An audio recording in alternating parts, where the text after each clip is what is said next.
ഇന്ത്യയുടെയും അമേരിക്കയുടെയും വ്യാപാര ബന്ധത്തിലുണ്ടായ വിള്ളലുകൾ ചൂണ്ടിക്കാട്ടി മോദിക്കെതിരെ വിമർശനവുമായി കോൺഗ്രസ് നേതാവ് പൃഥ്വിരാജ് ചവാൻ രംഗത്ത് വന്നിരിക്കുകയാണ്.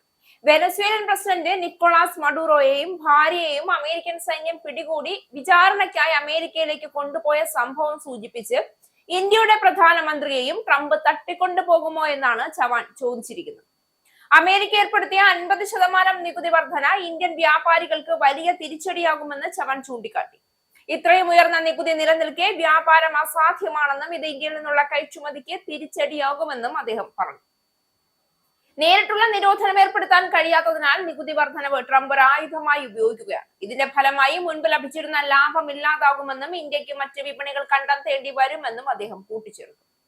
ഇന്ത്യ അമേരിക്ക വ്യാപാര ബന്ധങ്ങളെ വെനസ്വേലയുമായി താരതമ്യം ചെയ്തുകൊണ്ട് കോൺഗ്രസ് നേതാവ് പൃഥ്വിരാജ് ചവാൻ നടത്തിയ പരാമർശം യാഥാർത്ഥ്യങ്ങളെ നിഷേധിക്കുന്നതും രാഷ്ട്രീയ അഹന്ത വെളിപ്പെടുത്തുന്നതുമായ ഒന്നാണ്. ലോകത്തിലെ ഏറ്റവും വലിയ ജനാധിപത്യ രാജ്യമായ ഇന്ത്യയെ സാമ്പത്തിക തകർച്ചയിലായ അന്താരാഷ്ട്ര ഉപരോധങ്ങളിൽ കുടുങ്ങിയ വെനസ്വേലയോട് ഉപമിക്കുന്നത് രാജ്യത്തിന്റെ ആത്മാഭിമാനത്തോടുള്ള അവഹേളനമാണ് എന്ന് പറയേണ്ടി വരും.